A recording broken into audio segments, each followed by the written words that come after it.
Sejarah dunia telah melukiskan nama beliau dengan tinta hitam kelam. Cukup proses kematiannya yang teramat menyakitkan dan memalukan yang menjadi peringatan bagi kita semua.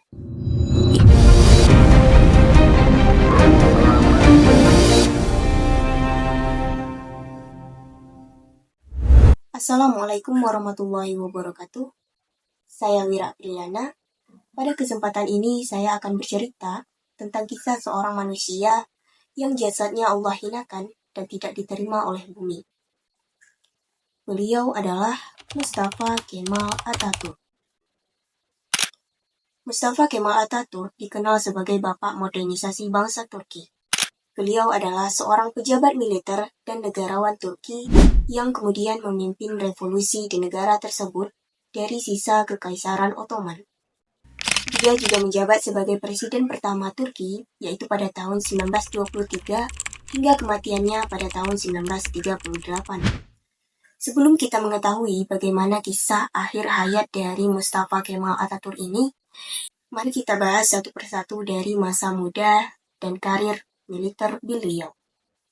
Mustafa Kemal ini lahir pada 18 Mei 1881 di kota Salonika, Yunani, dari ayah yang bernama Ali Riza Afandi dan ibu yang bernama Zubeide Hanim. Ketika menginjak umur 12 tahun, dia mulai memasuki sekolah angkatan militer Salonika.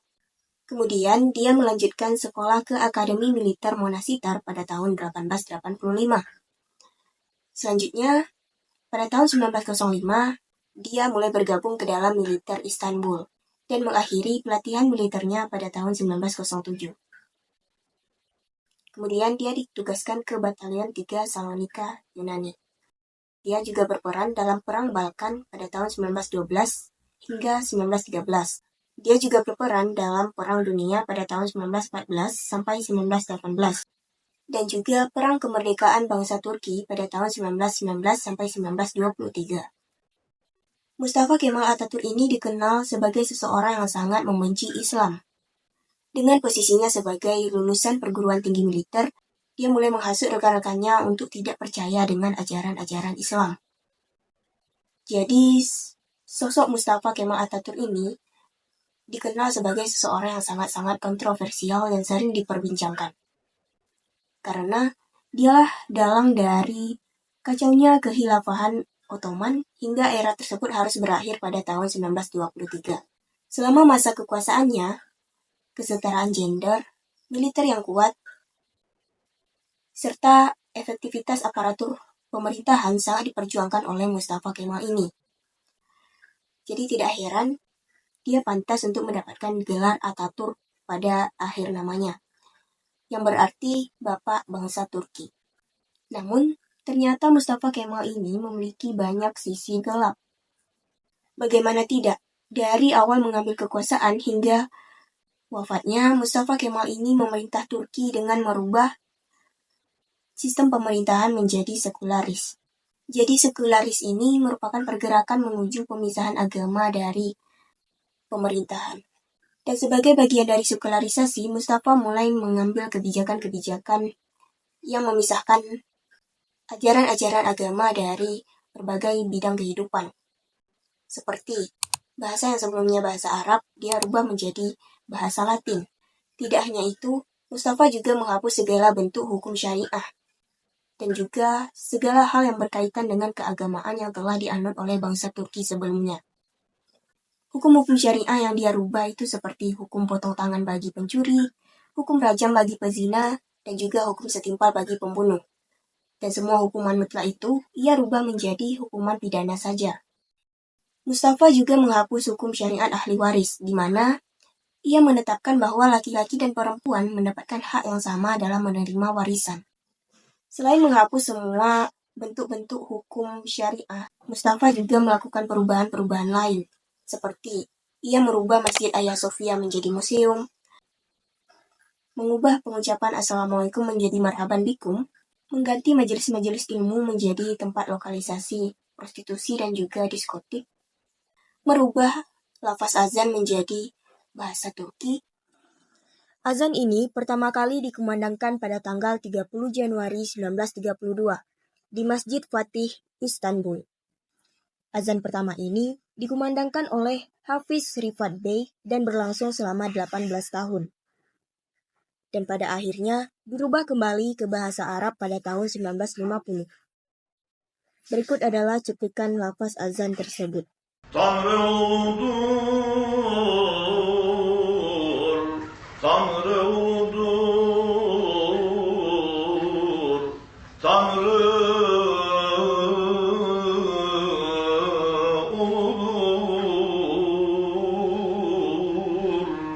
Şüphesiz bilirim, bildiririm, Tanrı'dan başka yoktur.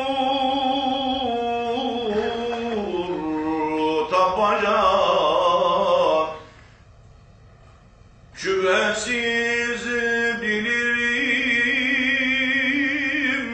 bildiririm,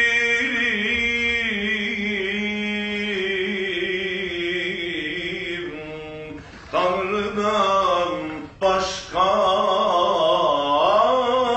yoktur tapacak. Şüphesiz bilirim, bildiririm,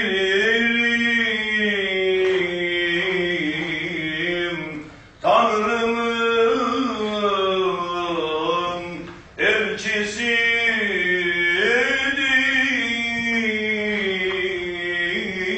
Muhammed.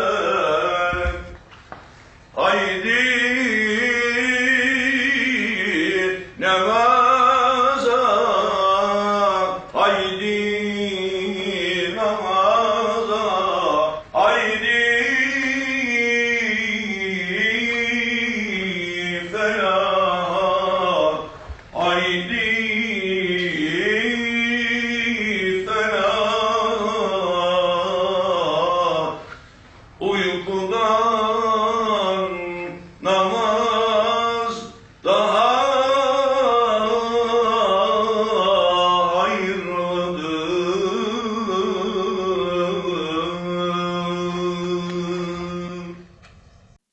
Dan ia juga menggalakkan minum minuman keras di depan umum. Selain itu, Mustafa juga memastikan bahwa semua perempuan yang ada di Turki untuk berpakaian ala barat dan melepaskan hijab. Bagi siapapun yang berani melakukan pemberontakan terhadapnya, maka ia tidak segan-segan untuk memerintahkan agar mereka dibunuh secara keji, seperti dibakar hidup-hidup, atau bahkan ada yang dihujani bom dari angkatan udara. Hingga pada akhir dari konflik ini diperkirakan sekitar 11.000 hingga 40.000 orang kehilangan nyawa.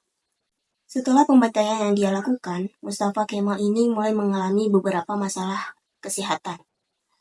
Lantaran ia mulai mengalami berbagai penyakit, seperti penyakit kulit, malaria, liver, kanker hati, dan juga penyakit kelamin. Mustafa Kemal yang sedang sakit menderita itu, kesehariannya itu dilingkupi dengan rasa panas yang luar biasa. Bahkan dikatakan, jikalau dia sudah tidak tahan dengan rasa panas yang dia rasakan, maka dia akan berteriak, hingga teriakannya itu terdengar oleh seluruh orang yang ada di istana. Saking kepanasannya, ia bahkan meminta pompa air dan es kristal disiramkan ke tubuhnya 24 jam non-stop. Karena penderitaannya ini, Mustafa mulai mengalami penurunan berat badan, yaitu tinggal 48 kg. Giginya mulai copot, dan dia mulai mengalami kesulitan tidur. Namun yang mengherankan, walaupun dia dalam keadaan yang sekarat seperti itu, dia masih saja sempat berpesan bahwa jikalau dia mati nanti, dia tidak ingin disolatkan. Nah, puncaknya pada tahun 1938, beliau mulai menghembuskan nafas terakhirnya. Proses ajal dari kematian Mustafa Kemal ini juga tidak kalah mengerikan.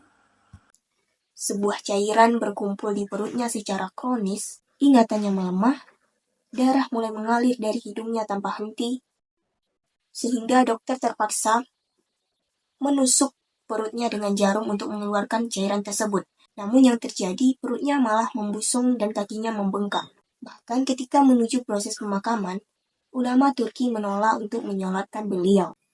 Barulah di hari ke-9, Dan atas desakan dari adik perempuan Mustafa Kemal ini, para ulama akhirnya mengurus jenazah Mustafa Kemal secara layak.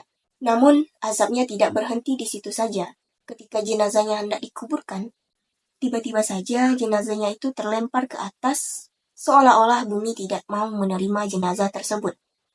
Karena hal tersebut, para ulama pun sepakat untuk menimbun saja jenazah dari Mustafa Kemal ini di Bukit Angkara menggunakan bebatuan. Nah, barulah setelah 15 tahun kemudian, jenazah dari Mustafa Kemal Atatürk ini kembali dibongkar untuk dimakamkan secara layak. Namun lagi-lagi bumi menolak jenazah tersebut. Sehingga pada akhirnya jenazah tersebut ditimbun dengan bebatuan marmer dengan berat sekitar 42 ton dan dipindahkan ke Museum Etnografi Ankara. Dan kalau misalnya nih kalian ingin berkunjung ke museum tersebut untuk melihat makam dari Mustafa Kemal ini, maka para pemandu wisata akan memberikan masker dan juga parfum kepada para pengunjung. Karena dikatakan bahwa makamnya masih mengeluarkan bau yang sangat busuk. Walaupun museum tersebut sudah didesain dengan ventilasi yang sangat besar di dekat makam tersebut. Jadi, kisah ini benar-benar memberikan kita pelajaran yang luar biasa. Seperti kata beberapa ulama, jika kamu benci dan mencoba mencegah khilafah, maka otomatis kamu juga melawan kebesaran Allah Subhanahu wa Ta'ala. Aroma busuk yang terus keluar dari makam Mustafa Kemal ini adalah cara Allah untuk memperingatkan kepada kita semua, bagi siapa saja yang mencoba sombong terhadap kekuasaannya dan melawan syariatnya, maka dia akan mendapatkan kematian yang sangat mengerikan dan azab Allah yang pedih. Baiklah, sampai di sini dulu cerita saya pada kesempatan ini. Semoga bisa bermanfaat dan menambah wawasan bagi kita semua. Sekian dari saya. Terima kasih. Wassalamualaikum warahmatullahi wabarakatuh.